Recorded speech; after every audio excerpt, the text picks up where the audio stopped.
नमस्कार। नई podcast series है द मेल फेमिनिस्ट। रीज़न यही था कि हम इतिहास में झांक कर देखें और वुमेन एम्पावरमेंट के बारे में, महिलाओं के बारे में, उनके इतिहास के बारे में समझें। यही कोशिश रहेगी आज के इस पॉडकास्ट सीरीज़ में कि इसकी क्या ज़रूरत है, और इस ज़रूरत को समझाने के लिए मेरे पास में बिल्कुल परफेक्ट गेस्ट है। कौन है? मेरे साथ में है नागपुर शहर के फॉर्मर मेयर, साथ ही साथ इंडिपेंडेंट डायरेक्टर ऑफ MCL। इस तारीफ के बाद में मुझे बहुत, जो मेरे पर्सनल और व्यक्तिगत रूप में मैं उन्हें क्यों पसंद करती हूँ, इसका भी रीज़न है। वो एक चलता फिरता एनसाइक्लोपीडिया है, वो यूनिवर्सिटी है, और बातें बियॉन्ड पॉलिटिक्स हैं, बातें सेंसिटिव हैं। और मेरे साथ में इन सारी बातों को समझ के आपने समझ लिया होगा, सुनकर समझ लिया होगा कि मेरे साथ में है श्री दयाशंकर तिवारी जी। सर, बहुत बहुत थैंक यू, आपने ये इनविटेशन एक्सेप्ट कर लिया। और आपसे बात करना हर बार इंस्पायरिंग होता है और थॉट प्रोवोकिंग होता है। धन्यवाद। इंसान को विचार करने के लिए मजबूर कर देता है।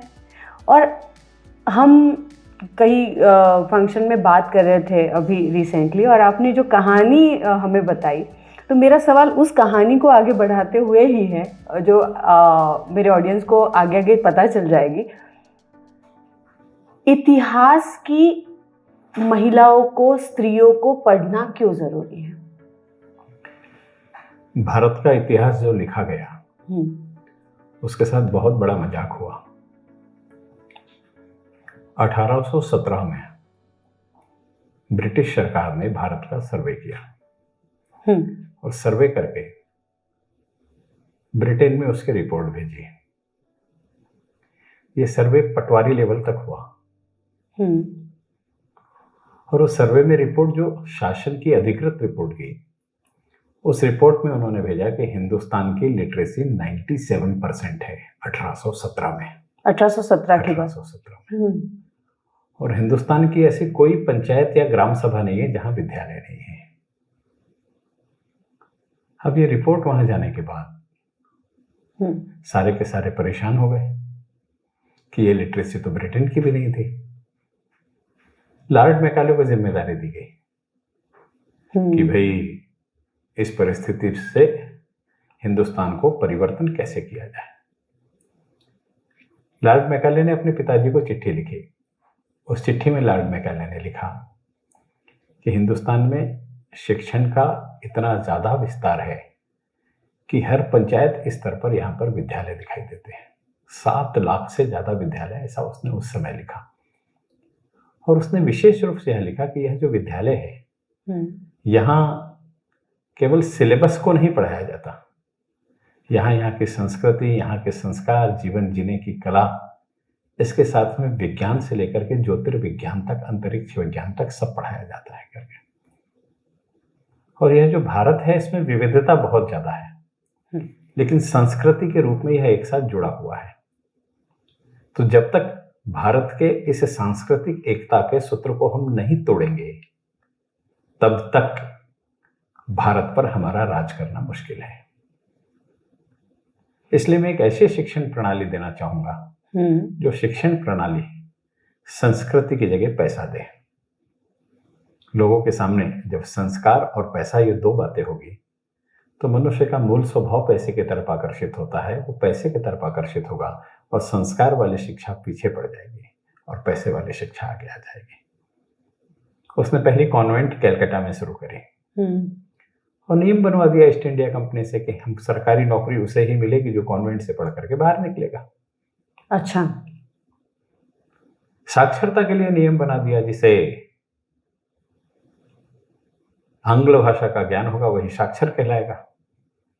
जो देश 97% साक्षर था अपनी भाषा में, अपनी संस्कृति में, वो देश शून्य से शुरुआत करने लगा। कारण जितने वहां पढ़ेंगे उतने ही साक्षर कहलाएंगे, अन्यथा साक्षर नहीं कहलाएंगे करके। इसी के साथ साथ नौकरी में हमें प्राथमिकता अंग्रेजी माध्यम से शिक्षण से मिलेगी, इसलिए बड़े प्रमाण में कॉन्वेंट देश में खुलने लगे। और कॉन्वेंट में संस्कृति और संस्कार देश के नहीं सिखाए जाते थे, इतिहास भी देश का नहीं सिखाया जाता था। मैंने कहीं पढ़ा भी है कि कॉन्वेंट जो टर्म है, it is not a very respectful term. हम लोग उस पर चर्चा नहीं करेंगे कारण हाँ। हम लोग सकारात्मक विषय पे बात कर रहे हैं। हम सब किसी शब्द को लेकर के अगर उसकी व्याख्या करने बैठे तो सच तो हमारा पूरा मूल विषय ही परावर्तित हो जाएगा। बिल्कुल बिल्कुल सही बात। मैं हिस्ट्री का विद्यार्थी हूँ, मेरा एमए हिस्ट्री में हुआ है। इसलिए सवाल यही है कि इतिहास, स्त्रियों का इतिहास पढ़ना क्यों जरूरी है? इतिहास पूरा ही पढ़ना जरूरी है। इसमें स्त्रियों का तो इसलिए पढ़ना जरूरी है कि हिंदुस्तान के बारे में बताया जाता है कि जितना नारी का शोषण हमारे यहाँ हुआ ऐसा कहीं भी नहीं हुआ करके। मध्ययुगीन भारत में ये सच्चाई है कि नारियों के प्रति देखने का दृष्टिकोण अलग था, लेकिन उससे पहले के भारत में यह स्थिति नहीं थी। क्या चित्र? आज ऋषि पंचमी है, हम सप्त ऋषि की पूजा करते हैं। इन सप्त ऋषि में एक अरुंधति थी जो वशिष्ठ की पत्नी थी। अब आप कल्पना कीजिए कि सप्त ऋषि में, उस परंपरा में एक ऋषि अरुंधति है। इसका मतलब ज्ञान का पूरा अधिकार उसको है। आज लोकसभा में 33% आरक्षण पर चर्चा हो रही है। उस समय आरक्षण नहीं था, हाँ। लेकिन समाज में बराबरी का दर्जा था। गार्गी, मैत्री, ये कौन थी? लोपामुद्रा कौन थी? मुझे नहीं पता। ये सब तो रिजर्वेशन से नहीं आई ना। बिल्कुल नहीं। सीता जी को पतिव्रत धर्म का ज्ञान देने वाली अत्रि मुनि की पत्नी अनसुईया थी ना, हाँ। जिसने ब्रह्मा विष्णु महेश तीनों को बच्चे बना के झूले में झुला दिया। इतिहास के ये पात्र, जिसमें कौशल्या भी है, कैकेयी भी है, कुंती भी है, ये सारे पात्रों को समाज के बीच में कहीं ना कहीं नकारात्मक स्वरूप में परोसने की कोशिश की गई। कौशल्या बोलने के बाद हमें बहुत अच्छा लगता है, कैकेयी बोलने पर बुरा लगता है। आप सुनते हैं कभी किसी ने अपने बेटी का नाम कैकेयी रखा है? बिल्कुल नहीं। मंथरा रखा है? वो तो विलेन कैरेक्टर्स की तरह ही प्रिटेंड किया जाए। अब आप कल्पना कीजिए कि अगर राम जी वनवास नहीं जाते तो वो राजा राम होते, भगवान राम बनते? बिल्कुल नहीं। इसलिए राजा राम की माँ कौशल्या हो सकती है, लेकिन प्रभु श्री राम की माँ ये कैकेयी है। इसलिए राम जी ने वनवास के बाद आने के बाद कौशल्या का नहीं, पहले कैकेयी के चरण स्पर्श किए। समाज की पूरी बुराइयां अपने आंग पर लेकर के उस बुराइयों से पूर्ण आच्छादित होकर के समाज की भलाई के प्रति सोचने का काम कैकेयी ने किया। इस डायमेंशन में हमने कभी पढ़ाने की कोशिश नहीं करी। बिल्कुल सच बात है। इसलिए भारत की हमारी जो विदुषियां हैं, ये विदुषियां एक क्षेत्र में नहीं है, हर क्षेत्र में है। हर क्षेत्र में ये विदुषियां हैं। इसलिए हर क्षेत्र के विदुषियों के जीवन को हमें पढ़ना पड़ेगा और उसकी सकारात्मकता को लोगों के समक्ष प्रतिपादित करना पड़ेगा, जिससे यह स्थापित हो सके कि हमें जो आज पढ़ाया जा रहा है कि भारत महिलाओं के क्षेत्र में पीछे था, विज्ञान के क्षेत्र में पीछे था, ये सारी चीजें समाप्त करके भारत के पुराने इतिहास को सकारात्मक स्वरूप में हमें लोगों के सामने लाना पड़ेगा। कारण मैकाले ने जो पद्धति लागू करी, उसने जो इतिहास लिखा, उसने जो इतिहास पढ़ाया, इससे इतना बुरा हो गया कि पंडित जवाहरलाल नेहरू ने डिस्कवरी ऑफ इंडिया जब लिखी, तो पंडित जवाहरलाल नेहरू ने डिस्कवरी ऑफ इंडिया में महाराणा प्रताप को भगोड़ा और शिवाजी महाराज को लुटेरा लिखा। ये जवाहरलाल नेहरू, पंडित जवाहरलाल नेहरू ने डिस्कवरी ऑफ इंडिया में, इसी नागपुर शहर में शिवराज लिथो प्रेस के ऊपर जो शिवाजी महाराज का पुतला लगा हुआ है गीता मंदिर के सामने, उसका विमोचन करने पंडित जवाहरलाल नेहरू आए। दादा साहब धनवटे ने उनको बुलाया और उद्घाटन का समय हो गया। नेहरू जी समय के बहुत पंक्चुअल थे। जब वो बुलाया नहीं गया, उनको पुलिस की गाड़ी लेने नहीं पहुंची, तो उन्होंने शिवराज लिथो प्रेस में फोन करके पूछा, क्यों दादा साहब आप एक महापुरुष के पुतले के समय इतना विलंब क्यों कर रहे हैं? तो दादा साहब ने कहा, मेरे देश का प्रधानमंत्री किसी लुटेरे की प्रतिमा का अनावरण करे, ये मुझे स्वीकृत नहीं, उससे प्रधानमंत्री की बेइज्जती होगी, इसलिए मैं तुम्हें नहीं बुलाना चाहता। पंडित जी ने कहा, मैं तो शिवाजी की प्रतिमा के अनावरण के लिए आया हूँ। पर उन्होंने कहा कि आपने अपनी पुस्तक में उनको लुटेरा लिखा है।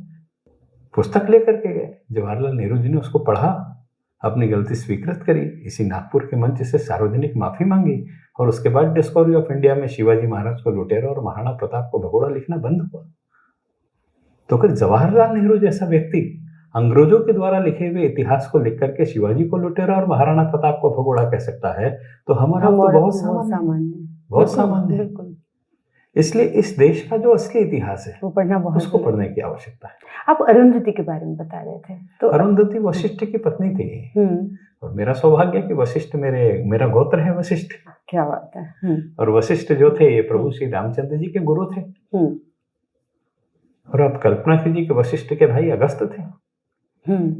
अगस्त यानी वह व्यक्ति जिस व्यक्ति के पास में, यानी जिस समय रावण ने कुबेर से लंका छीन ली, तो कुबेर रघु राजा के पास आया और रघु राजा से कहा, राम जी के पूर्वज, कि भाई कुबेर ने लंका छीन ली है मुझसे, मुझे वो कुबेर से लंका रावण ने छीन ली, वापस मिलनी चाहिए। रघु रावण को मारने के लिए निकले तो उन्हें रोका गया और कहा गया कि रावण को मारने के लिए तुम्हारे घर में ही अवतार आने वाला है, ये तुम्हारा काम नहीं है, लेकिन तुमने यह जो बाण निकाला है, ये रघुवंश की परंपरा है कि बाण वापस नहीं जाता। तो वह बाण ला करके अगस्त मुनि को दिया गया। और जब राम वनवास के कार्यकाल में गुजरे तो चित्रकूट से बाहर जब निकले तो अगस्त मुनि ने वह बाण राम जी को दिया। पूर्ण सर्कल। और अगस्त मुनि ने आदित्य हृदय स्तोत्र उन्हें बताया कि सूर्य तुम्हारे कुल देवता है, तुम सूर्य वंश में उत्पन्न हुए हैं, इसलिए दूसरे किसी भगवान की आराधना करने की आवश्यकता नहीं, अपने दैवत की आराधना करो। आदित्य हृदय स्तोत्र, उसका पाठ करके रावण का वध राम जी ने किया। मैं ये सब बातें करूंगा तो आपको ऐसा लगेगा और सुनने वालों को भी लगेगा कि धर्माधिष्ठित ब्राह्मण बोल रहा है। वर्तमान विज्ञान में उसी अगस्त मुनि को, जो वशिष्ठ जी के भाई है, बैटरी बॉय के रूप में पढ़ाया जाता है। यानी अगस्त मुनि यानी वह व्यक्ति जिस व्यक्ति ने इलेक्ट्रोप्लेटिंग क्या होती है वो उस समय लिखा, सिल्वर प्लेटिंग, कॉपर प्लेटिंग क्या होती है वो उस समय लिखा, इलेक्ट्रिक का जनरेशन कैसा होता है ये उन्होंने उस समय लिखा, और इलेक्ट्रिक को जनरेट करने के बाद में उसको स्टोर करके कैसा रखा जा सकता है ये उस समय लिखा करके। और ये सारी चीजें पढ़ने के लिए इतिहास पढ़ना पड़ेगा। मैं इसमें ये भी जानना चाहती हूँ कि अरुंधति एम्पावर्ड वुमेन किस तरह की थी? किसी भी व्यक्ति को, समाज के प्रतिष्ठित 7 लोग हैं, उसमें से अगर एक महिला है और उसमें ज्ञान यह अपने आप में परिपूर्ण परिपक्वता मानी जाती थी, तो सप्तऋषि में एक महिला को स्थान देना तो उस समय की वो सबसे परिपक्व महिला थी, यह स्वीकृत करना पड़ेगा। बिल्कुल। केवल ये उसी समय नहीं, शंकराचार्य पूरे देश में घूमने के लिए निकले। मंडन मिश्र नाम के एक व्यक्ति ने उनको चैलेंज किया कि आपसे ज्यादा विद्वान मैं हूं, हम आपस में शास्त्रार्थ करेंगे, आज की भाषा में डिबेट। दोनों में डिबेट हुआ। अब डिबेट का निर्णायक कौन बनेगा? कौन बना? तो शंकराचार्य ने कहा, मंडन मिश्र जी, आपकी जो पत्नी है ना देवी भारती, वो विदुषी महिला है, इसलिए निर्णायक वो बनेगी। अब आप कल्पना कीजिए, छोटे छोटे जो इंस्टेंसेस है वो हम समृद्ध भारत या एम्पावर्ड वुमेन जिसे कहते हैं, वो परिभाषा तो संपूर्ण थी। हमारे देश के इतिहास को कलंकित करके परोसने की कोशिश की गई। आप देखिए, हिंदुस्तान की ऐसी कोई फिल्म बनी क्या जो फिल्म हिंदुस्तान के समृद्धि पर बनी और उसको इंटरनेशनल अवार्ड मिला? बिल्कुल नहीं, ये कभी हो नहीं पा रहा था। मतलब ये भी बोला जाता था कि हाँ, गरीबी, हिंदुस्तान की बर्बादी, यही दिखा दिखा के हमने नेशनल इंटरनेशनल अवार्ड जीते हैं। इसलिए सकारात्मक बातों को करने की कोशिश अगर हम करेंगे तो सकारात्मकता बाहर निकलेगी। बिल्कुल। अन्यथा नीम के पेड़ से आप गन्ने का रस तो नहीं निकाल सकते। लेकिन ये बदलाव, जैसे आज की परिस्थिति वुमेन एम्पावरमेंट से जुड़ी या स्त्रियों के इससे जुड़ी हुई बात करते हैं, और ये इतिहास है हमारा, तो ये जो बीच का कालखंड है या अभी तक, ये क्यों और कैसे बदलता गया स्वरूप? मैं आपको, और इसका रीजन कौन है? मैं आपको बहुत संक्षिप्त में बताता हूँ कि अगर ये सोशल मीडिया नहीं होता, इस मोबाइल में ये कैमरा नहीं होता, और वर्तमान युग में दृक श्राव्य माध्यम इतने तीव्रता से, आक्रामकता से प्रसारित नहीं होता, तो कितने लोगों को मालूम रहता चंद्रयान में इतनी महिलाओं ने काम किया? अखबार कितनी महिलाओं की फोटो छापता? अखबार कितनी महिलाओं के नाम छापता? हकीकत में महिलाओं का मूल स्वभाव है वो पार्श्व में रह करके काम करती है। उसे काम करना पसंद है, चरे वेती चलते काम रहो। करना पसंद है। और जो पार्श में रहता है उसके बारे में चर्चा नहीं होती। इसलिए भारतीय इतिहास में आप पढ़ेंगे तो इतनी विदुषियां हैं जिन्होंने अन्य अन्य क्षेत्रों में काम किया है कि हम उसकी कल्पना नहीं कर सकते। लेकिन फिर वही बात है कि इस देश के इतिहास लिखने वालों ने उन सारी चीजों के बारे में कुछ भी नहीं लिखा। मैं एक प्रसंग, मुझे एक फिल्म का याद है, जब शिवाजी महाराज के जो सरदार थे हम्बीर राव, उनके फिल्म का एक लास्ट का सीन है जहाँ पर वो अपनी बेटी को बोलते हैं कि ये तलवार जब तुम उठा लोगी तो तुम सक्षम हो गई हो, ये याद रखना। और वो बहुत ही सुंदर पिक्चराइजेशन लगा मुझे, और मैं उस वक्त के कालखंड को देखना चाह रही थी उस वक्त की सोच क्या होगी अगर हम क्योंकि बहुत सारी वीरांगनाएं हैं, झांसी की रानी तो सर्वश्रुत है, लेकिन इसके अलावा भी बहुत सारी वीरांगनाएं हैं। तो हम वीरांगनाओं की बात करते, हमारे माइंडसेट की बात करना बहुत जरूरी है। मैं सिर्फ और सिर्फ चरित्र की बात नहीं करना चाहती, कैरेक्टर्स की बात नहीं करना चाहती। माइंडसेट कभी भी गलत नहीं था। आप कल्पना कीजिए कि जिस राजा ने मोहम्मद गजनी को हराया वो चंदेल राजा थे। जिस राजा ने खजुराहो का मंदिर बनाया वो चंदेल राजा थे। और उस वंश में नवरात्र के अष्टमी की जो बेटी पैदा हुई उसको दुर्गावती का नाम प्राप्त हुआ। दुर्गावती जब अपने पिता के साथ जंगल में शिकार खेलने जाती थी और उसे शेर दिख गया ना, तो जब तक उसका शिकार न कर ले तब तक न पानी पीती थी न खाना खाती थी। ये क्या है? हम केवल तलवार की बात नहीं, शेर दिख गया मुझे उसका शिकार करना है। वो काजल तीज का निर्जला उपवास नहीं रहती थी, शेर का शिकार जब तक नहीं करोगे पानी भी नहीं पियोगी करके। साहस की कहानी। तो यह जो हिम्मत बेटियों में दी,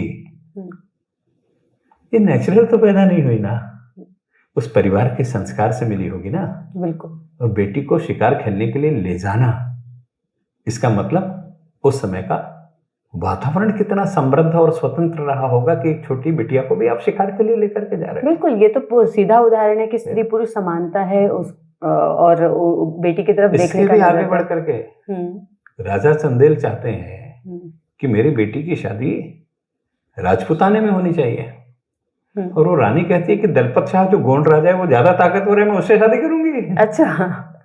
और वो ऑफर करती है। हाँ। और फिर दलपत शाह के पिताजी आक्रमण करके बलात् इनको लेकर के आते और दलपत शाह से रानी दुर्गावती की शादी होती है।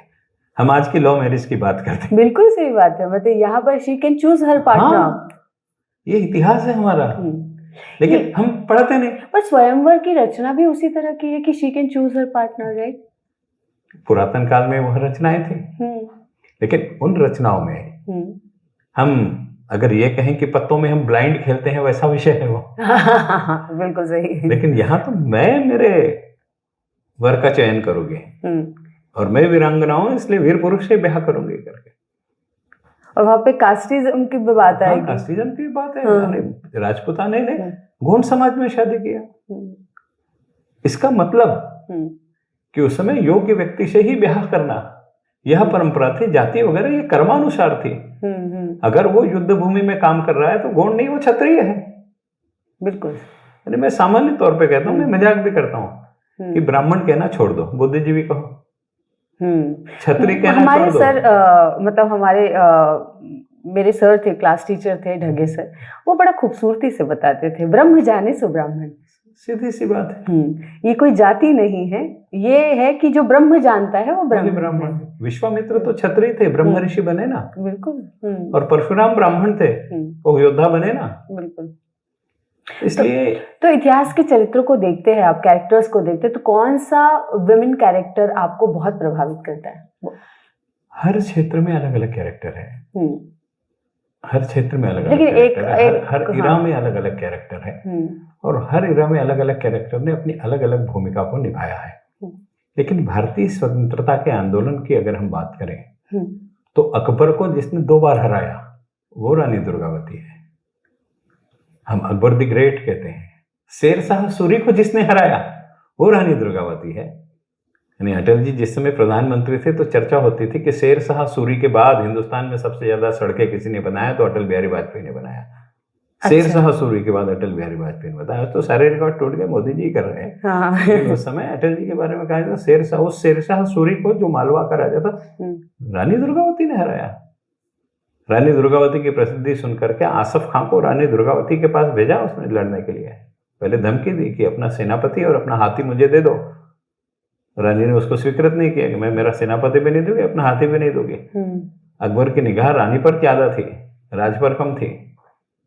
उसको हम किसी भी प्रकार से महान कहे, लेकिन वो लंपट था वो, और उसी कारण उसकी निगाह रानी पर थी। उसने आसफ खान नाम का अपना सबसे बड़ा सेनापति भेजा, उसको 2 बार रानी ने हराया। 1562 में भी हराया, 1564 में भी हराया, 2 बार हरा करके भेजा। लेकिन हम अकबर पढ़ाते हैं, रानी दुर्गावती नहीं पढ़ाते। ये कब बदलने वाला है, या इसमें बदलाव आने की अब पहल हो चुकी है? क्योंकि इसमें तो पॉलिटिकल भी विल पावर की जरूरत होती है। इसमें मूल बात ऐसी है कि हम इतने वर्षों से जो पढ़ करके आ रहे हैं, उससे बाहर की अगर कोई भी बात हमने पढ़ाना प्रारंभ किया, आप कल्पना कीजिए कि 75 साल से जो चीज पढ़ रहे हैं, हमने उसको एक दिन में बोला ये झूठ है, तो लोग सहजता से स्वीकृत नहीं करते। और झूठ बार बार दोहरा जाए तो वो स्थापित हो जाता है, सच होने लगता है। इसलिए सारी चीजें मैं मजाक में कहता हूँ कि अभी हमारा सूर्ययान गया, बिल्कुल आदित्य ऐसे गया हमारा। वो जाते समय धरती से सूरज की दूरी कितनी है ये अखबार में लिख करके आया। हिंदुस्तान में 60% से ज्यादा लोग हो गए जो रोज हनुमान चालीसा का पाठ पढ़ते हैं। वो तुलसी बाबा ने 2 लाइन में लिख दिया, युग सहस्त्र योजन पर जानू, लीलो ताहि मधुर फल जानू। सूर्य की दूरी कितनी है ये तुलसीदास ने 2 पंक्तियों में लिख दिया। और ये भी बताया कि हनुमान जी को सेप लगा सुबह के समय में, इसलिए खाने चले गए करके। अर्थात हमारा व्यक्ति वहां तक जाने में उस समय में सक्षम था। आज भले हमारा सैटेलाइट चक्कर मार मार करके बहुत देरी से पहुंचता है करके। तो ये सारी चीजें हमारे पुराने वैभव में स्थापित सत्य है। और इसलिए इस बात को कहना कि हमारा इतिहास जो है ये पराजय का इतिहास है, हमारा इतिहास जो है ये प्रगति का इतिहास नहीं है, ये कहीं ना कहीं हम पर शासन करने के लिए हम नौकर बनने के काबिल है, हम मालक के काबिल नहीं है, ये माइंड सेट करने के लिए हमारे एजुकेशन सिस्टम को कुछ इस प्रकार से डिफाइन किया गया कि सारी चीज लिख करके उत्पन्न की गई। अब आप कल्पना कीजिए कि जिस नालंदा में पढ़ने के लिए मेगास्थनीज चाइना से आता था, तो कुछ तो होगा वहां। सारे विदेशी नालंदा यूनिवर्सिटी को जलने के लिए भी तो महीनों लगे। और उसको जलाया क्यों गया? थ्रेट। अब ये सारी चीजें जो है ये कहीं ना कहीं इस बात को तो स्थापित करती है ना। मैं मजाक में भी कहता हूं कि एक लड़का बैरिस्टर की डिग्री लेने लंदन गया। वो लंदन बैरिस्टर की डिग्री लेने के लिए गया, 1907 में गया। तो उसने देखा पूरे लंदन में उत्सव हो रहा है। उसने पूछा काय का उत्सव है? तो बोले 1857 में भारत को कुचल कुचल करके अंग्रेजों ने पराजित किया करके, उसका उत्सव है। वो जवान लड़के को लगा कि हिंदुस्तान इतना खराब है कि कुचल कुचल करके परेशान किया। उसने परमिशन मांगे कि 1857 के जो ब्रिटिश आर्कियोलॉजी में सारे दस्तावेज मैं उनको पढ़ना चाहता हूँ। वो पढ़ने के बाद उसमें से जो सकारात्मक इतिहास था उसको निकाल के उसने लिखा। और वो जो सकारात्मक इतिहास उसने लिखा उसके केवल 18 पन्ने अंग्रेजों के हाथ लगे जो मराठी में लिखे हुए थे। जब मदनलाल धिंगरा ने एक अंग्रेजों की छावनी के अंदर जाकर के अंग्रेज अधिकारी का वध किया, तो वो कहाँ से आ रहा था? जब ये ढूंढा गया तो पता चला कि वो उसी घर से आ रहा था जहां एक कविता किताब लिखी जा रही थी। वो किताब लिखने वाले का नाम विनायक दामोदर सावरकर था। 18 पन्ने मराठी में लिखे हुए मिले पेंसिल से। वो 18 पन्ने का अनुवाद कराया गया। अंग्रेज परेशान हो गए कि अगर ये किताब छप गई तो क्रांति आ जाएगी। किताब का नाम तय नहीं, पूरे पन्ने तय नहीं, अंग्रेजों ने प्रतिबंध लगा दिया उसके ऊपर में करके, छपने से पहले। अब आप कल्पना कीजिए, यही एक उदाहरण काफी है कि 1857 का एक युद्ध अगर उसका सकारात्मक पहलू लिखने से अंग्रेज डरते थे, तो भारत के पूरे इतिहास का अगर सकारात्मक पहलू हम लिखे तो अंग्रेजों का क्या हाल होगा? हाँ, ये तो बात है। ये हमारा डिस्कशन थोड़ा दूसरी छोर पर जाएगा इसलिए नहीं, लेकिन पोरस की कोई पढ़ाता नहीं है, कोई नहीं पढ़ा। सिकंदर द ग्रेट करके कोई पढ़ाया नहीं जाता है, तो पढ़ाया। ये तो शोकांतिका है हमारी। लेकिन अगर बात करते हैं, आप एक बार बता रहे थे कि कोलकाता की जो फिनांस में जो महारत हासिल करके एक साहूकार की बेटी की कहानी भी आपने मुझे बहुत पहले सुनाई थी। नहीं, वो बेटी साहूकार की नहीं नहीं, थी, बेटी एक बहू एक केवट की बेटी थी। केवट की बेटी थी, हाँ। और मैरिड टू द साहूकार, जमींदार जमींदार। से। मूलतः कलकत्ता में वहाँ का जो पुराना इलाका है, बस्ती है, उस बस्ती में कलकत्ता में बंगाली भाषी रहते हैं, बंगाली प्रांत है, इसलिए मछली खाने का बड़ा विशेष वहाँ पर सबसे प्रिय खाद्य मछली ही है।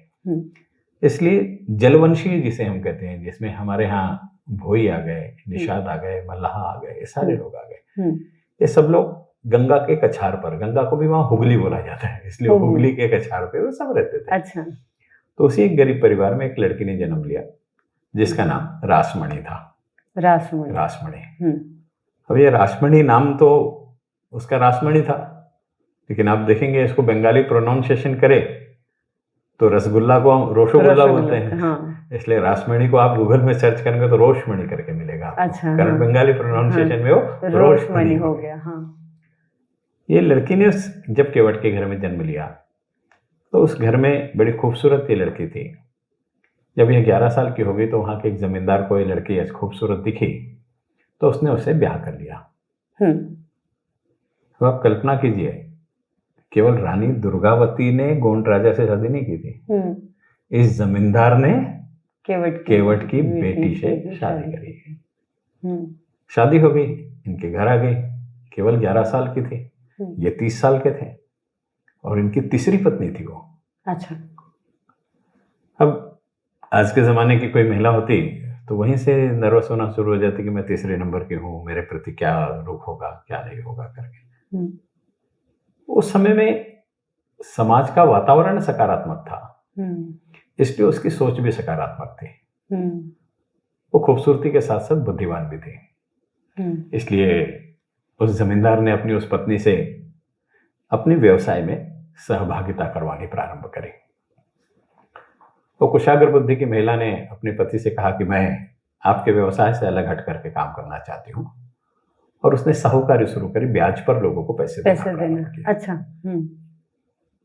अब नैसर्गिक रूप से कोई नया व्यक्ति ब्याज पर पैसा देना चालू करे तो समाज में ऐसा बहुत बड़ा वर्ग है जो ब्याज पर पैसे देना चाह रहा है उसको ही लूट लेता है। इस विदुषी महिला के साथ भी कुछ वैसा ही हुआ।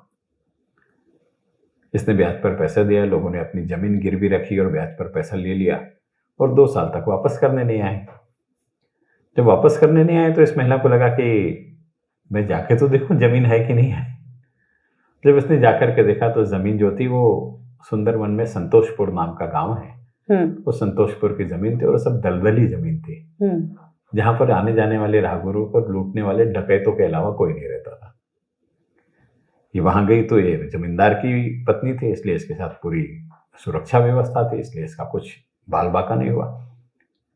इसने वहां जो डकैत लूटपाट करते थे, लोगों के प्राण लेते थे, उनसे कहा तुम लोगों के प्राण क्यों लेते हो, मेहनत करके क्यों नहीं खाते हो।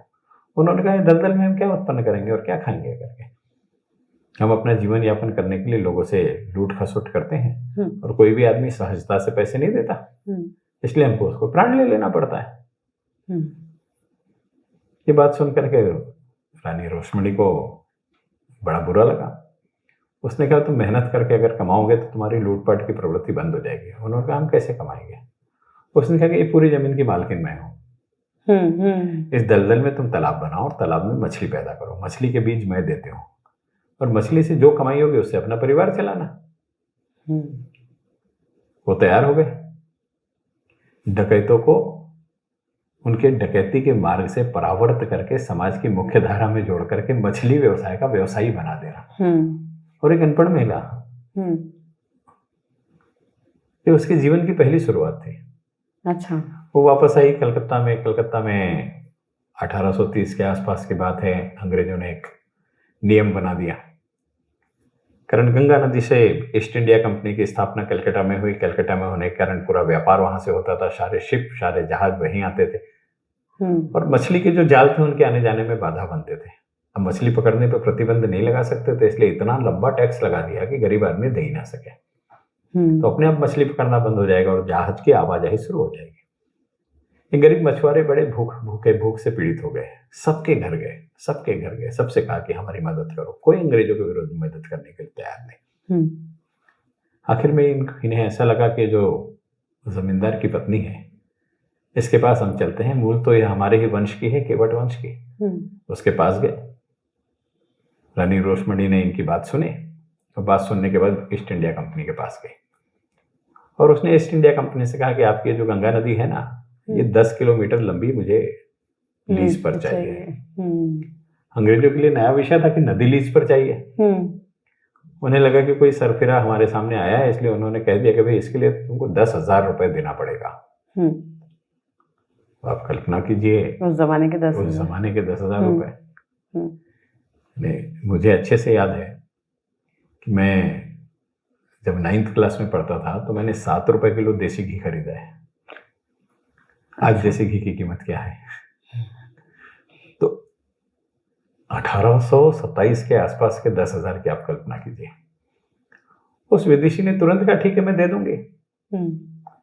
अंग्रेजों ने उसे 10 किलोमीटर की गंगा नदी लीज पर दे दी। इस महिला ने उस सारे मछुआरों को बुलाया और कहा कि अब ये जमीन के मालक हम हैं, यहाँ तुम मछली पकड़ो। और कालांतर में जहां से 10 किलोमीटर का मेजरमेंट शुरू होता था और जहां समाप्त होता था वहां लोहे की मोटी मोटी संखल लगा दी। अब जालों में फंस करके जहाज तो निकल जाता था, लेकिन संखल लग गई तो जहाज निकलना बंद हो गया। अब अंग्रेजों ने रिक्वेस्ट करी कि भाई आपको संखल हटाना पड़ेगा, नहीं तो हमारा व्यापार बंद हो जाएगा। उसने कहा कि ये जगह तो आपने मुझे लीज पर दी है, आपने इसके पैसे लिए, मैं मालिक हूँ, मैं यहाँ से अनुमति नहीं दूंगी जाने की। तो अंग्रेजों ने रिक्वेस्ट किया कि आप ऐसा करो कि कुछ समय निश्चित कर दो, जब संखल खुल जाएंगे हमारे जहाज निकल जाएंगे। उसने कहा नहीं मैं बिल्कुल नहीं निकलने दूंगा, तुम्हारे जहाज यहाँ से जाएंगे तो उसकी आवाज से मछलियां भाग जाएंगी, तो गरीब लोग मछली कहाँ से पकड़ेंगे। फिर अंग्रेजों ने एक मध्यस्थ के माध्यम से उनसे चर्चा की कि तुमने ये सब क्यों किया है। उसने बताया कि आपने टैक्स बढ़ा करके मछली पकड़ने वालों के ऊपर जो अन्याय किया है, इससे इन पर भुखमरी की पारी है, अगर आप टैक्स समाप्त कर दो तो मैं संखल खोल देती हूँ करके। अंग्रेजों और रानी रोशमणी के बीच में समझौता हुआ। उन्होंने मछुआरों पर लगा हुआ टैक्स हटा लिया, रानी रोशमती ने संखल खोल दी, 10,000 भी वापस मिल गए। अच्छा। अब आप कल्पना कीजिए कि एक अशिक्षित महिला उन अंग्रेजों को जिन्होंने विश्व पर शासन करने की कोशिश करी, जिनके लिए कहा जाता था कि अंग्रेजों के राज में सूर्यास्त नहीं होता, उनको घुटने टेकने पर मजबूर करी। और लीडरशिप हम कैसे कह सकते कि हमारे देश की महिलाएं जो है ये पिछड़ी हुई है करके। इतना ही नहीं, कलकत्ता में एक हिंदू कॉलेज बन रहा था। हिंदू कॉलेज बनने के लिए विदुषी ने सबसे ज्यादा पैसे दिए। वो कॉलेज ईस्ट इंडिया कंपनी आने के बाद में प्रेसिडेंसी कॉलेज बना। प्रेसिडेंसी कॉलेज यानी वो कॉलेज जिस कॉलेज के विद्यार्थी नेताजी सुभाष चंद्र बोस थे। आज वो प्रेसिडेंसी यूनिवर्सिटी के नाम से जाना जाता है। रोशमणी के बारे में हमें आज तक कुछ नहीं पता था और रोशमणी ने वो कॉलेज बनाया। केवल उतना ही नहीं, कॉलेज तो बन गया, पढ़ने के लिए लाइब्रेरी की जरूरत है, इसलिए एक राष्ट्रीय पुस्तकालय के रूप में उन्होंने एक पुस्तकालय की शुरुआत करी। आज हिंदुस्तान का सबसे बड़ा वाचनालय कलकत्ता में है और उसके नींव रानी रोशमणी ने रखी है।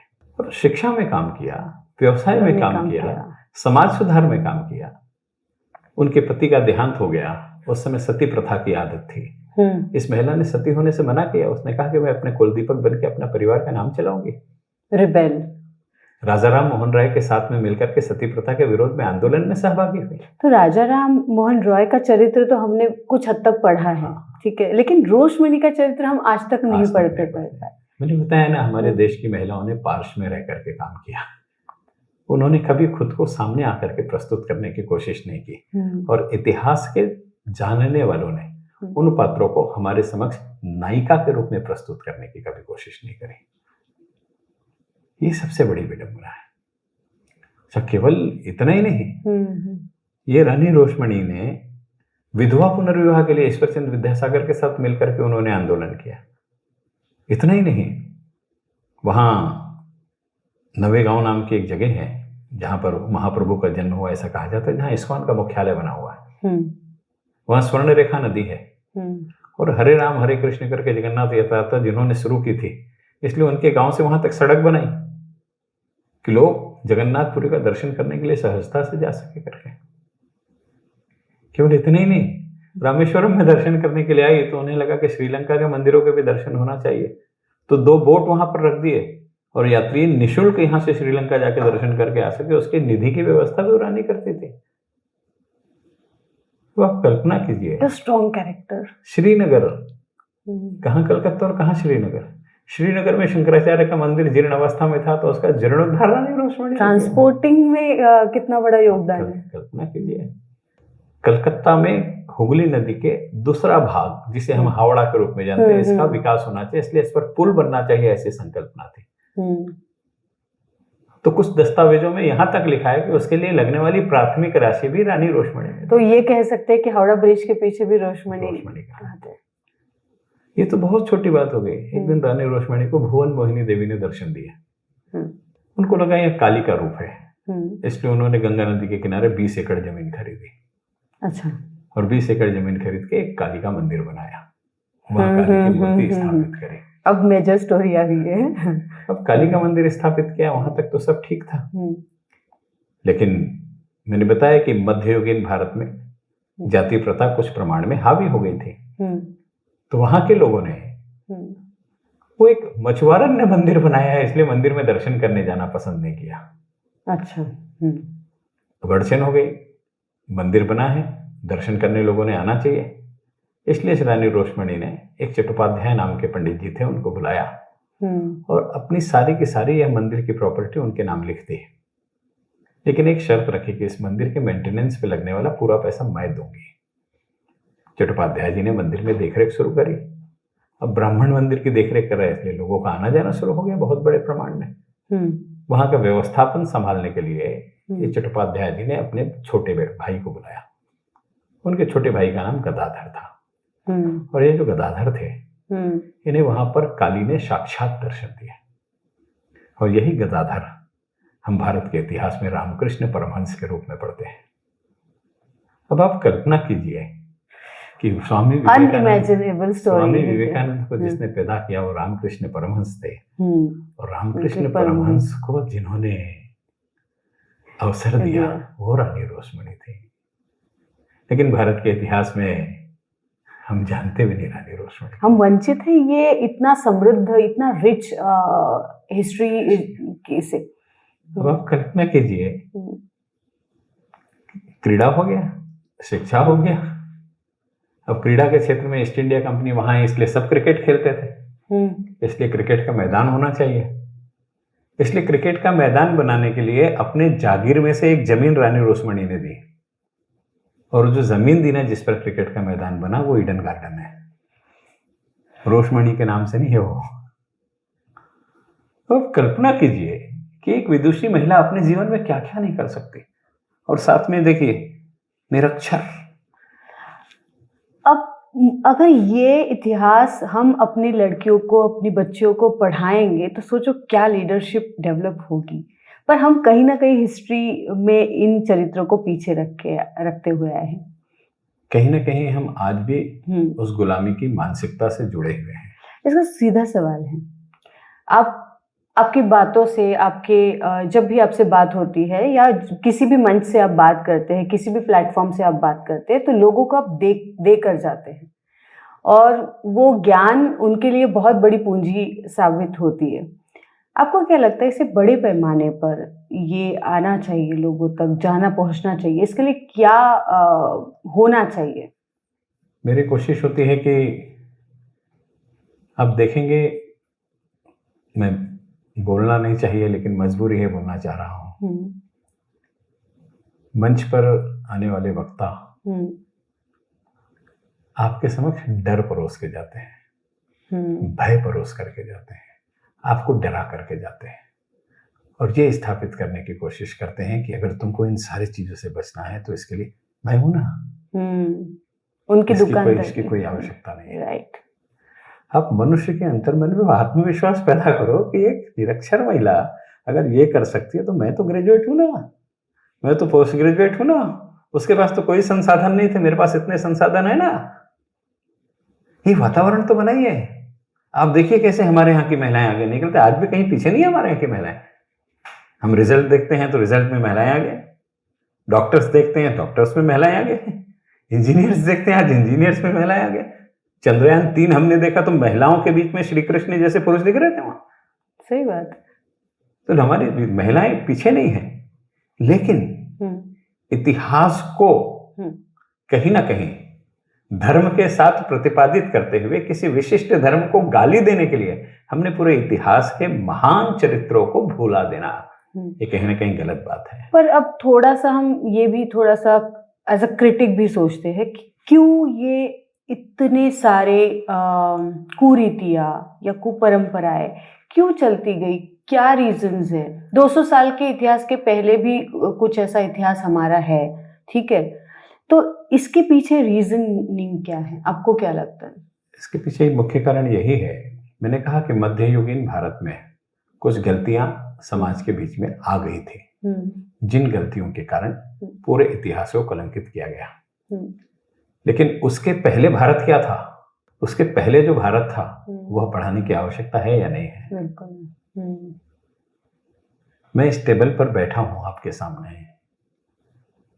तो आपकी कोशिश यही रहेगी कि इस टेबल पर धूल नहीं रहे मेरे आने से पहले, कि आप यहां धूल रख करके मुझे कहेंगे नहीं, बिल्कुल कि ये गंदगी के साम्राज्य को हटाने के लिए आपकी क्या योजना है करके। जो अच्छी बातें हैं, जो सकारात्मक बातें हैं, उसको लोगों के सामने उजागर करना चाहिए, और जो हमारी बुराइयां हैं उसको सुधारने की कोशिश करना चाहिए। लेकिन इतिहास में ये अकेला देश है जिस देश के समाज सुधारकों ने बुराइयों को सुधारने के लिए आंदोलन किया, समाज के विपरीत प्रवाह में जाकर के आंदोलन किया। अब देखिए सती प्रथा बंद हुई, अंग्रेज बताते हैं लॉर्ड विलियम बेंटिक ने बंद करी, हम बताते हैं राजा राममोहन राय ने बंद करी। विधवा पुनर्विवाह शुरू हुआ, अंग्रेज बताते कि लॉर्ड विलियम बेंटिक ने की, हम बताते हैं कि ईश्वरचंद्र विद्यासागर ने की। ऐसी सारी चीजें हैं कि अंग्रेजों ने हर चीज का श्रेय लेने की कोशिश करी। कोई कानून बनाने से किसी भी कुप्रथा का अंत नहीं होता। महिलाओं के संरक्षण के लिए इतने बड़े प्रमाण में कानून बने हैं, हमने फांसी की सजा तक देने का निर्णय ले लिया, लेकिन क्या समाज में, वर्तमान समाज में छोटी छोटी बेटियों से लेकर के बुजुर्ग महिलाओं तक का शारीरिक शोषण की घटनाएं रोज अखबारों में पढ़ने के लिए मिलती है, हमें शर्म महसूस होती है। इसलिए कानून बनाने से कुछ नहीं होगा, उसके लिए समाज प्रबोधन नितांत आवश्यक है। अंग्रेजों ने कानून बनाया कारण वो सत्ता में थे, इसलिए कानून उनको बनाना पड़ा, लेकिन उन्हें कानून बनाने के लिए बाध्य करके समाज में उस वातावरण की निर्मित तो हिंदुस्तानियों ने की ना। इसलिए अपने गलती का परिशोधन करने की जिम्मेदारी इस समाज के लोगों ने ली, जिन्हें लगा कि समाज में एक गलतियां हैं करके। इसलिए इस बात को केवल बुराई है बुराई है बुराई है नहीं, इस बुराई के विरुद्ध में अमुक ने लड़ाई लड़ा और उसने लोगों को साथ में लेकर के, जनता ने साथ दिया और उसका हमने निराकरण कर दिया। यह भी पढ़ाना नितांत आवश्यक है। हम केवल बुराइयों को ही प्रतिपादित करते जाएंगे और अच्छाइयों को नहीं पढ़ाएंगे तो किस प्रकार से हम सामने वाली पीढ़ी के लिए अपने इतिहास को सकारात्मक दृष्टि से समक्ष रख सकते हैं? इस पर पुनर्विचार करने की नितांत आवश्यकता है। बिल्कुल सही बात। और ये विचार करते समय मस्तिष्क से ये निकाल देना है कि हमने ऐसा किया तो सेफ्रॉनिज्म आ जाएगा करके। 1857 का आंदोलन, इस पर जब सावरकर ने पुस्तक लिखी तो सावरकर ने अपनी पुस्तक में अजीजन बाई नाम की एक तवायफ के बारे में लिखा। अच्छा, अब अजीजन बाई इस नाम से ही आपको पता चलता है, अजीजन बाई नाम तो मुस्लिम नाम है, लेकिन डेडिकेटेड एक चैप्टर लिखा उन्होंने उसके लिए, अजीजन बाई के लिए। क्या आप इस चरित्र को बता सकते हैं? एक महिला थी जिसका जन्म राजपूत परिवार में हुआ था। वो अपने परिवार के साथ में मेला देखने के लिए गई। मेले से अंग्रेज सैनिकों ने उसको लूट लिया और लूट करके उसको लेकर जा रहे थे। तो वो बचने की कोशिश कर रही थी तो पुलिया पर से नदी में गिर गई। जब वो नदी में गिर गई तो बहते हुए जाने लगी, जा रही थी तो उसे तैराक ने पकड़ करके बचा लिया और उसने उसे ले जा करके लखनऊ के कोठे पर बेच दिया, जहां इस पात्र का नाम अजीजन बाई पड़ गया। एक बार तात्या तोपे को जानकारी मिली कि जो अजीजन बाई का कोठा है, इस पर मुजरा देखने के लिए अंग्रेज अधिकारी आते हैं। अच्छा। तो जब मुजरा रंग में था तो तात्या तोपे ने हमला बोल दिया और अंग्रेज अधिकारियों के सर कलम कर दिए। और तात्या तोपे ने उसका नृत्य देखा।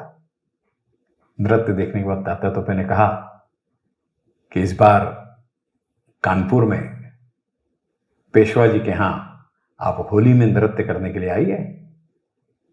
ये महिला वहां होली में नृत्य करने के लिए गई। नृत्य करने के लिए गई तो उसको सोने की अशरफी भेंट में दी गई। इस महिला ने कहा मुझे अशरफी नहीं चाहिए, मुझे आप सैनिक की वर्दी दीजिए। ये सुनकर के तात्या तोपे भी परेशान और पेशवा भी परेशान। उसने बताया कि मैं अंग्रेजों के विरोध में लड़ना चाहती हूँ। तात्या तोपे और पेशवा ने मिलकर के निर्णय किया कि हमारे लिए अच्छी जासूस हो सकती है, इसलिए अंग्रेज की छावनियों में इसे नृत्य करने भेजते थे और वहां के जो हिंदुस्तानी थे उनको परावर्त करते थे कि अंग्रेज के विरोध में 1857 के आंदोलन में आप क्रांतिकारियों का साथ दो करके।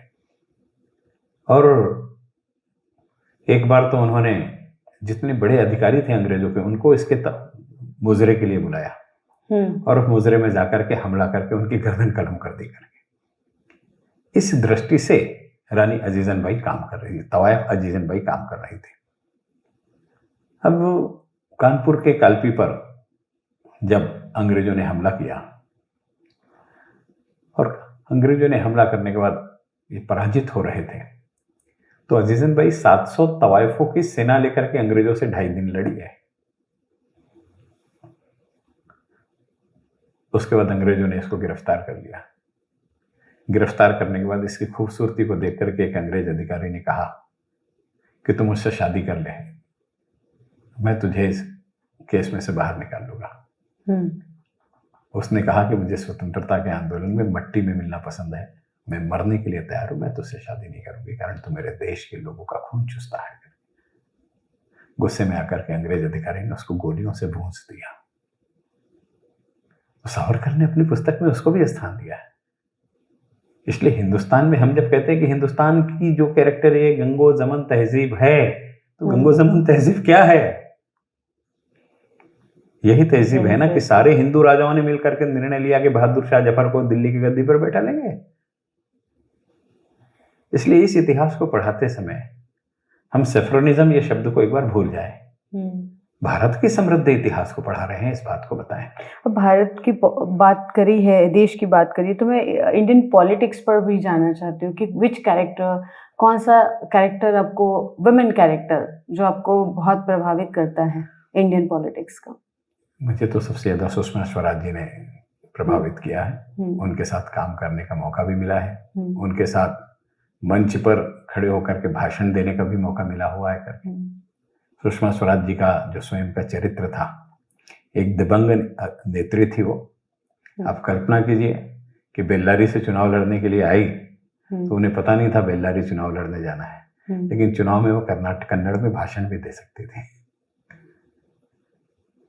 आप देखेंगे लोकसभा के पटल पर बड़ी स्कॉलर थे वो। अटल जी के उस क्षण को देखेंगे जिस दिन 1 वोट से सरकार गिरी थी।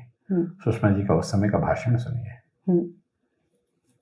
संस्कृत दिन के एक कार्यक्रम में सुषमा जी गई थी, तो संस्कृत की समृद्धि को उन्होंने इतनी सुंदर व्याख्या से बताई कि हिंदी और संस्कृत एकमात्र ऐसी भाषा है जिसमें शरीर का व्यायाम है। दांत से निकलने वाला शब्द अलग है, ओठ से निकलने वाला शब्द अलग है, जबान से निकलने वाला शब्द है, नासिका से निकलने वाला शब्द है, कंठ से निकलने वाला शब्द अलग है, नाभि से निकलने वाला शब्द अलग है। आपको क्या लगता है सुषमा जी की कौन सी 3 बातें हैं जो आप अपने अंदर उसे लेना चाहेंगे, खूबियों को? सुषमा जी प्रकांड विद्वान थी, सुप्रीम कोर्ट की लॉयर थे, और सुप्रीम कोर्ट की लॉयर होने के अलावा अपनी बातों को पूरी परिपक्वता से स्थापित करने की क्षमता उसमें थी।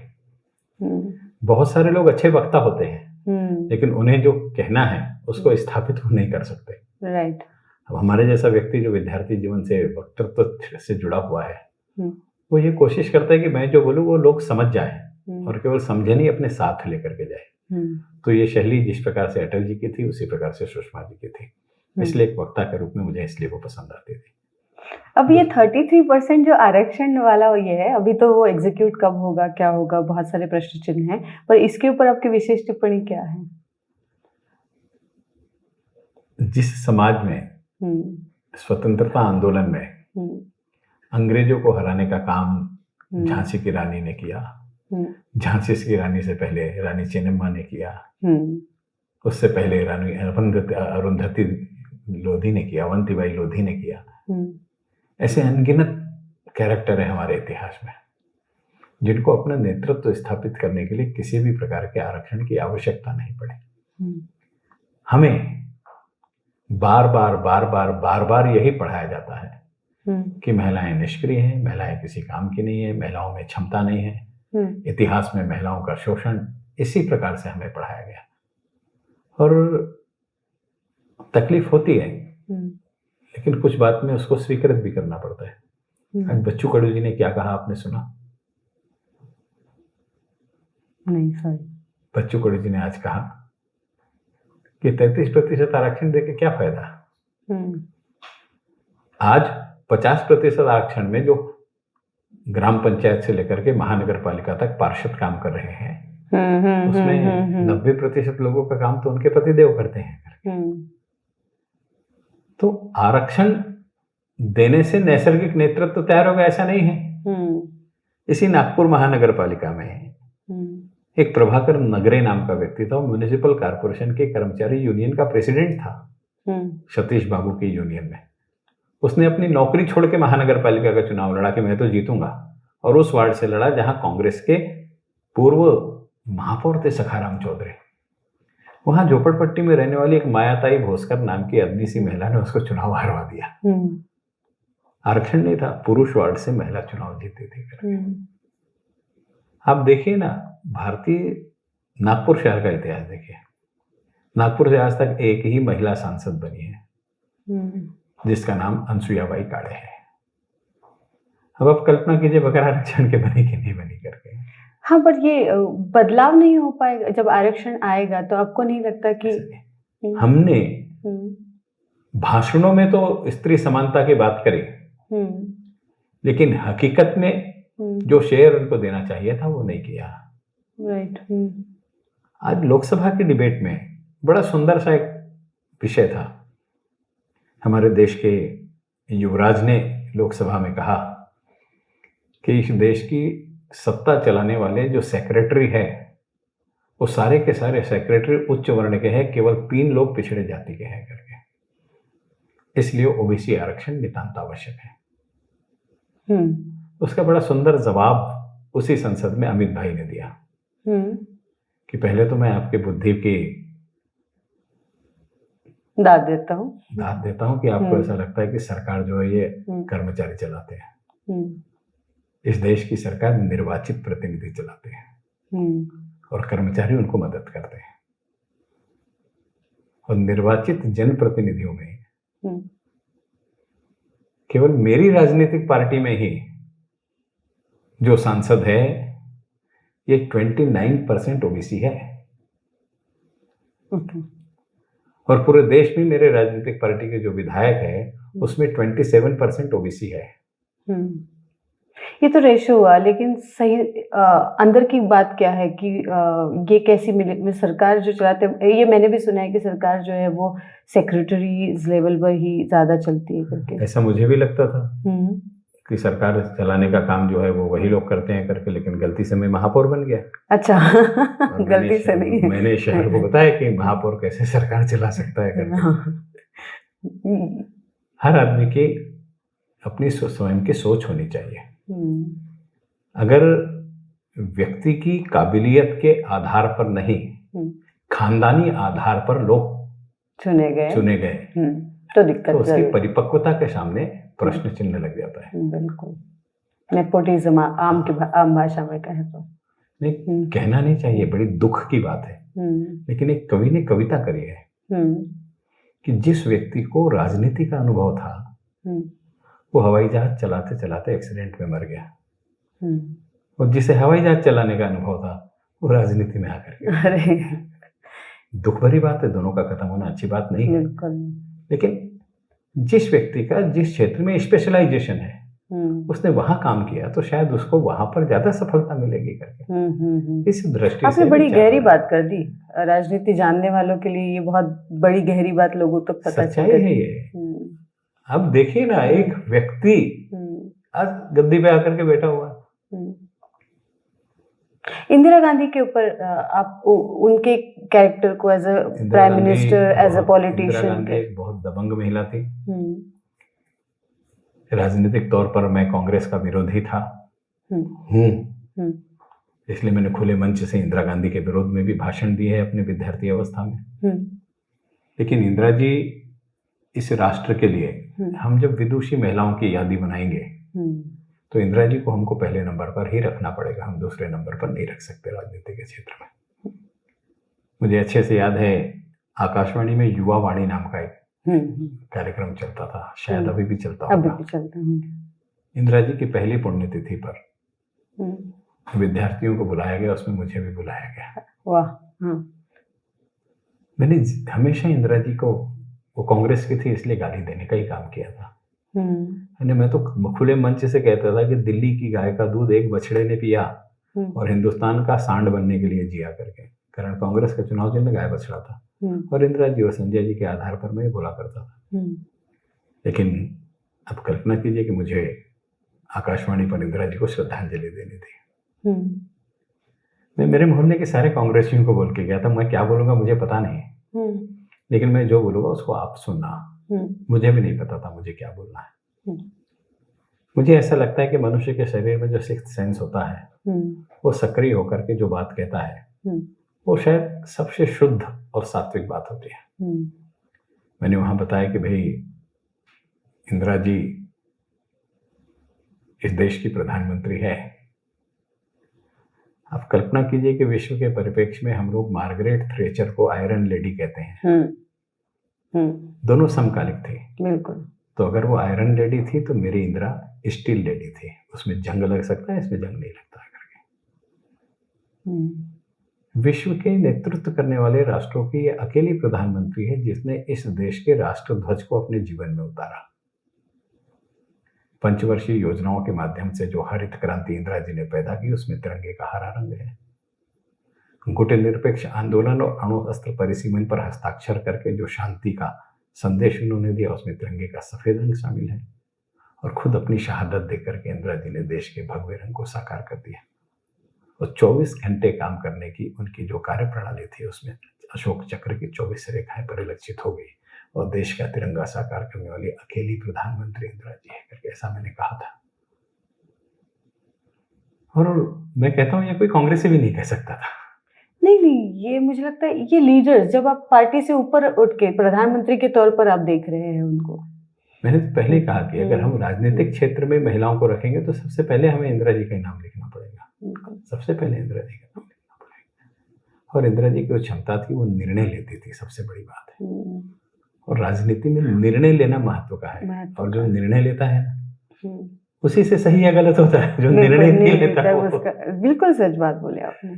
इसलिए राजनीति में बुराई उसी की होगी जो निर्णय लेता है। जो निर्णय नहीं लेता है उसकी तो चर्चा भी नहीं होती। As a prime minister, as a leader, she was very power packed personality. देश से राजघरानों के प्रीपर्स खत्म करना, बैंक को नेशनलाइज करना, ये सारी छोटी बातें नहीं थी। और तब हम मतलब रेंग रहे थे जैसे, है ना, हम आजादी के उस समय पोखरण में परमाणु विस्फोट करना, पाकिस्तान से बांग्लादेश को अलग करना, ये सारी चीज छोटी चीजें नहीं थी। बिल्कुल। लेकिन उनका सौभाग्य था कि उनके कार्यकाल में विपक्ष परिपक्व था। हाँ। और वो अटल बिहारी वाजपेयी जैसा था जो हर राष्ट्रीय मुद्दे पर उनके साथ खड़ा रहता था। हाँ। बांग्लादेश को अलग करने से पहले जब उन्होंने खबर भेजी कि मुझे आपसे बात करनी है तो सेना के ट्रक में बैठ करके ग्वालियर से दिल्ली तक अटल बिहारी वाजपेयी गए। कोई जहाज नहीं था तो सेना के ट्रक में बैठ करके गए। पाकिस्तान दौरे पर भी जब गए थे अटल जी, तब अटल जी विपक्ष नेता ही थे। नहीं, अटल जी प्रधानमंत्री के रूप में गए। उससे पहले भी गए थे। पाकिस्तान विदेश मंत्री के रूप में गए। हाँ। विदेश मंत्री के रूप में गए, उन्होंने समझौता एक्सप्रेस शुरू कराई। आज जैसे क्रिकेट का क्रेज है, उस समय हॉकी का क्रेज था, इसलिए हॉकी शुरू कराई थी उन्होंने। ये सारी चीजें अटल जी के कार्यकाल में विदेश मंत्री के रूप में भी हुई है। अटल जी का विजन टुवर्ड्स वुमेन एम्पावरमेंट क्या था? अटल जी हमेशा महिला नेत्रियों को अग्रगण्य अग्रक्रम दे करके उनके प्रति सम्मान पूर्वक भाव रख करके कार्य करते थे। इंदिरा जी की जितनी स्तुति उन्होंने लोकसभा में करी, शायद अब भारतीय संसद का इतिहास उठाऊंगे तो किसी विरोधी पक्ष नेता ने किसी सत्ता पक्ष के किसी भी व्यक्ति की, ये तो महिला है, किसी भी व्यक्ति की इतनी स्तुति नहीं करी जितनी अटल जी ने की थी। और इतना समृद्ध लोकतंत्र है इस देश का कि जिस समय विश्व के सारे मुस्लिम राष्ट्र एक साथ आकर के पाकिस्तान के साथ यूएनओ में भारत को नीचा दिखाने की कोशिश कर रहे थे, तो देश के प्रधानमंत्री नरसिंह राव ने यूएनओ में सलमान खुर्शीद विदेश मंत्री थे, उनको नहीं भेजा, अटल जी को भेजा कि तुम्हें देश संभालना है करके। और अटल जी ने सद्दाम हुसैन को भी हिंदुस्तान के फेवर में वोट देने के लिए लगाया। तो ये परिपक्वता थी और राष्ट्र के प्रति समर्पण का भाव था, सत्ता के लिए पक्ष और विपक्ष नहीं था। मोदी गवर्नमेंट का आपको क्या लगता है वुमेन एम्पावरमेंट से जुड़े जो है बहुत सारी आई है प्रोजेक्ट्स आए हैं, लेकिन आप किस तरह से देखते हैं? देखिए, विशेष रूप से शासन की बहुत सारी योजनाएं हैं जिनका क्रियान्वयन महिला बचत गट के माध्यम से होता है। अब महिला बचत गट के माध्यम से ही जब योजनाओं का क्रियान्वयन होगा तो सशक्त कौन होगी? महिला ही होगी ना। भारत की हस्त कारीगरी को लेकर के एक्सपोर्ट हमारा बढ़ा है। भारत की हस्त कारीगरी में कौन जुड़ा हुआ है? महिलाएं जुड़ी हुई है ना। ये सब चीज छोड़ दीजिए, देश के आजादी की 70वीं वर्षगांठ पर लाल किले के प्राचीर से किसी प्रधानमंत्री ने यह भाषण देना कि हमारे लिए शर्म की बात है कि हमारे देश की बेटियों को सोच के लिए रास्ते पर बैठना पड़ता है करके। 70 साल ध्यान नहीं था किसी का। आज चित्र क्या बदल गए। हम ड्राइंग में देहात की महिलाएं सर पे एक के ऊपर एक 5-7 गगरी लेकर के पानी भर रही है चित्र निकालते थे। आजादी के 75वें वर्ष में हर घर में जल, वो भी नल, ये हो रहा है करके। ये किसके लिए कर रहे हैं? आप बताइए, किसके घर का आदमी पानी भरने जाता है? एक आधा अपवाद होगा। राइट। फिर इस तरफ ये तो सारी थी, पर मणिपुर जैसे मुद्दे पर मोदी जी का मौन क्यों? राजनीति में कुछ चीजें अपवाद के रूप में सामने आती हैं और किसी भी राष्ट्र को अगर एकत्रित रूप से चलाना है, तो मैंने आपको पहले ही कहा कि इतिहास में भी हमको खराब चीजों को परोसने की जरूरत नहीं है, अच्छाई को परोसो। खराब चीजों को सुधारने की आवश्यकता है। तो क्या सुधार हो रहा है वहां पर? सुधार यही होने की आवश्यकता थी कि ये जो घटना है, क्या इसके पहले ऐसे घटनाक्रम नहीं हुए? पर 100 से ज्यादा मुद्दे हुए थे वहां पर, इस तरह के इवेंट्स। कौन कहता है 100 से ज्यादा हुए थे? पुलिस स्टेशन में उसकी शायद रिपोर्टिंग भी दर्ज है। सुप्रीम कोर्ट तो सारी चीजों को देख रहा है ना। अगर सुप्रीम कोर्ट में ये सारी चीजें होती और 100 से ज्यादा हुई, ये स्थापित होता, तो क्या अखबार में नहीं छपता? सुप्रीम कोर्ट ने तो स्वयं उसके ऊपर अपना ध्यान अर्जित किया ना। ये बात अलग है कि राजस्थान में एक दलित महिला के साथ ये सब हुआ तो सुप्रीम कोर्ट का ध्यान भी नहीं गया। मूल लड़ाई यह है कि आपने आरक्षण वाला विषय लिया। मैतेई समुदाय वहां का पुरातन रहने वाला समुदाय है।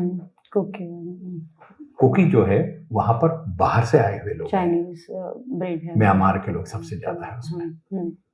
अब आप कल्पना कीजिए कि जो बाहर से आया हुआ व्यक्ति है उसके लिए आरक्षण है और जो मूल निवासी है उसके लिए आरक्षण नहीं है। नहीं, मुद्दे बहुत सारे हो सकते हैं। मेरा मुद्दा एक ही है कि why women as a tool.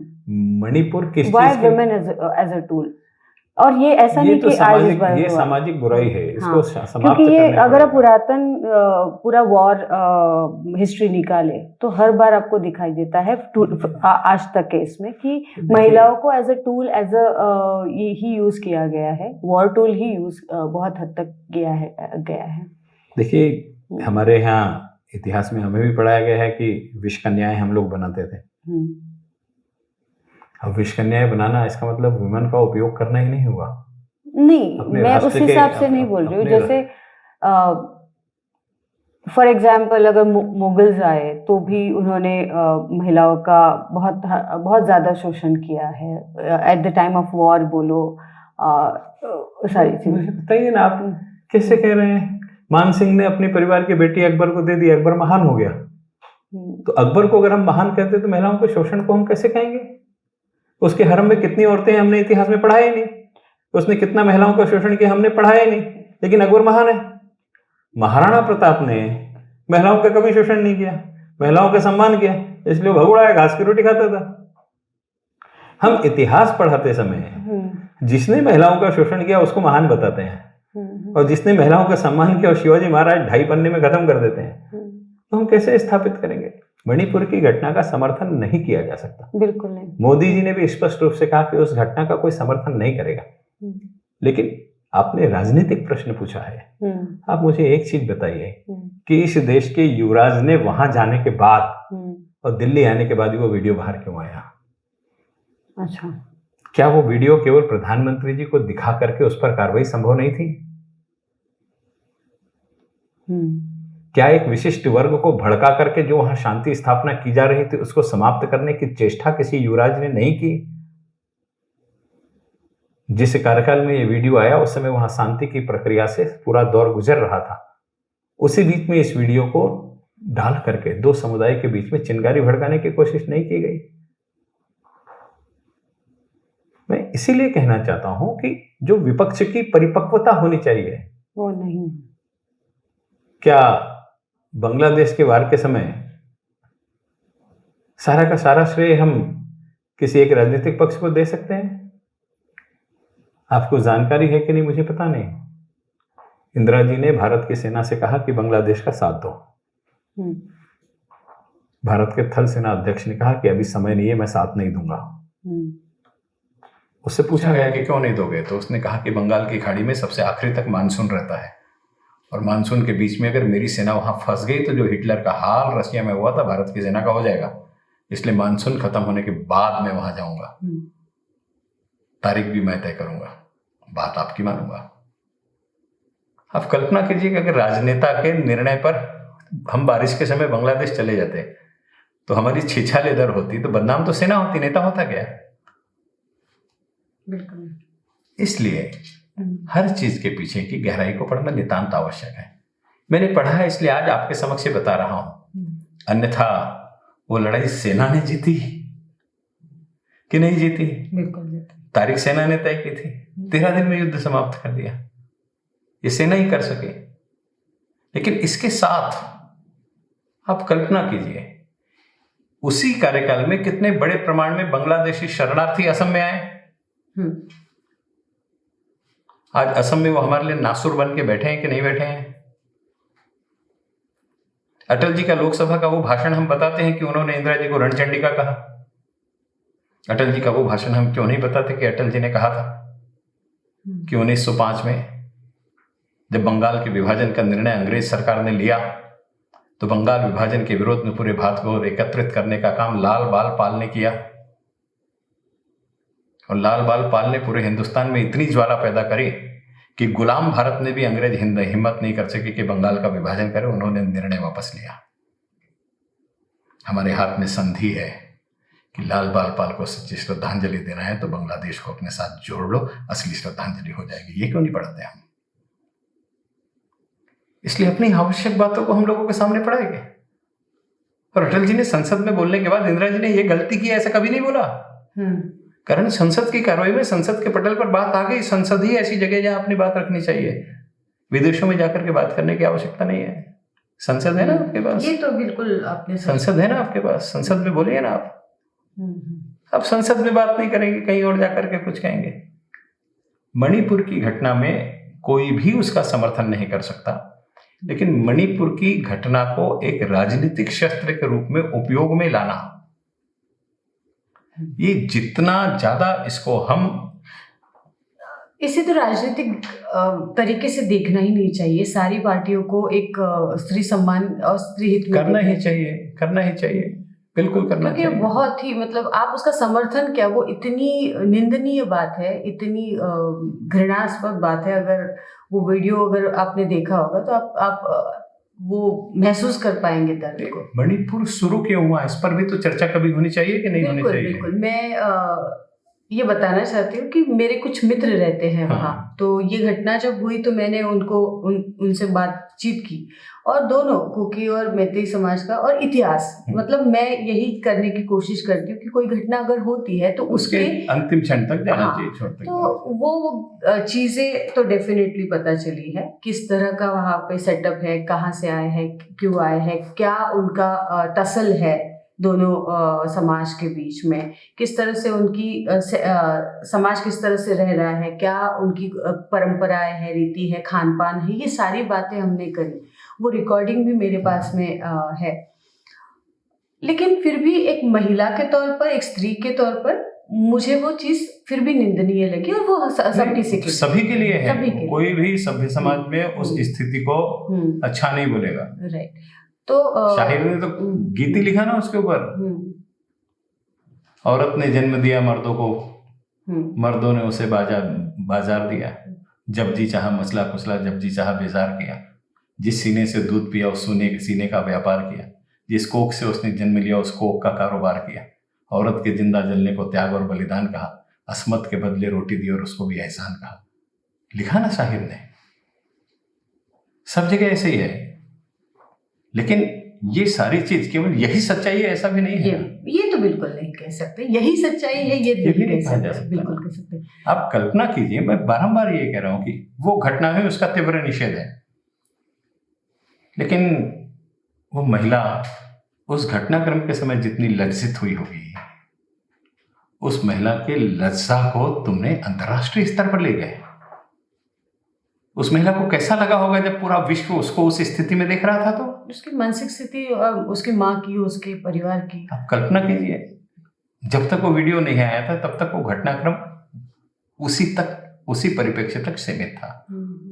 इसलिए बुराइयों को कुचल करके समाप्त करना चाहिए, बुराइयों को प्रसिद्धि नहीं देनी चाहिए, बाजार नहीं बनाना चाहिए। बारंबार कह रहा हूँ। हमने हमारे इतिहास में भी वही गलती की और वर्तमान में भी वही गलती की। आपने वहां अपने मित्र से जो जानकारी ली होगी वो ली होगी, लेकिन हम चर्चा कर रहे हैं। बिल्कुल। तो ये बताना नितांत आवश्यक है कि वहां का जो मूल निवासी था उसे आजादी के 75 साल तक आदिवासी के रूप में आरक्षण नहीं मिला।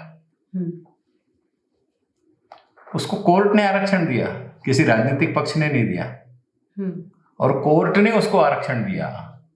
उस आरक्षण के विरोध में कुकियों ने पहला हमला मैतेई पे किया कि इनको आरक्षण कैसे मिल रहा है करके। कुकी कौन है मुझे बताने की आवश्यकता नहीं है।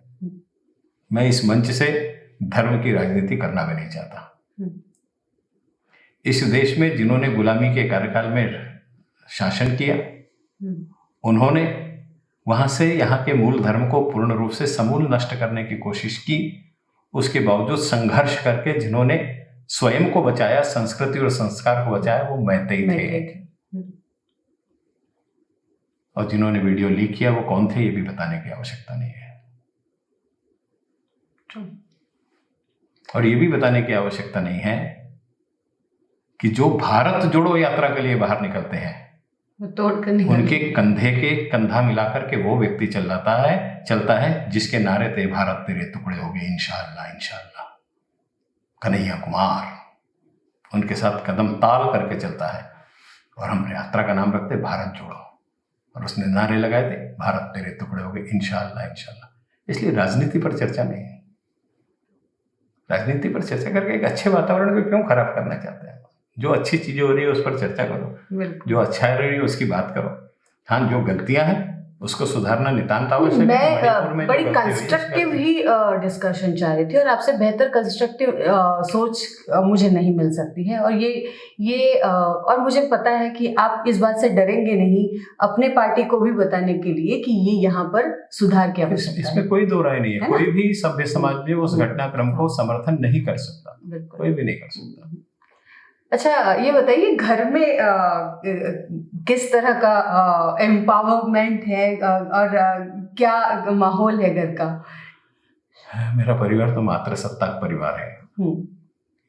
मैं जब 9th क्लास में पढ़ता था तब मेरे पिता का देहांत हुआ, और तब से मेरी माँ ने ही मुझे पाल करके बड़ा किया है करके, इसलिए मातृसत्ताक परिवार है। आज भी 102 वर्ष की मेरी माँ है।